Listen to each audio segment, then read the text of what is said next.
आज रविवार होता तर मी ह्या काकाला सांगलं चल गाडी घेऊन जीवदनी पाड्याक हिंडून ना याव, बघून याव जीवदनी तरी. मग काय गाडी काढली ना आलो आम्ही असंच फिरत फिरत.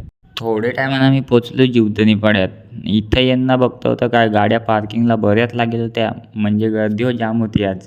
आम्हाला काय घ्यायचा तर नाही होता, आम्ही नुसतं जसं फिरत फिरत आलेलो गाडीवर. तर मग याला सांगला चल आता काय थांबायचं इथं. मग आम्ही पोचलो पाच पायरीला नवसवाल्या हो जाम जण आलेली होती. जीवदनीचा मंदिर हो गाडीवशीच बघला ना, मग आम्ही निघलो घराई यासाठी. घराईंना बघला तर आमच्या पाण्याच्या टाक्या होत्या मोठ्यावाल्या, त्या लावल्या त्या क्रेनशी उचलायसाठी. दोन होत्या ना, तर एक उचलून ना पाडून ठेवली होती ना, एक लावली ती उचलायसाठी वरती. तुम्ही विचार करत हवास का पाण्याच्या टाक्याची धूल कसा निघत आहे, तर त्या पाण्याच्या टाक्याने सिमेंटच्या टाक्या आहेत ना, त्या आमच्या नाही मिळत, त्या लेरवाल्यांच्या आहेत. मी काल बोललो होतो ना याहो मोड झालं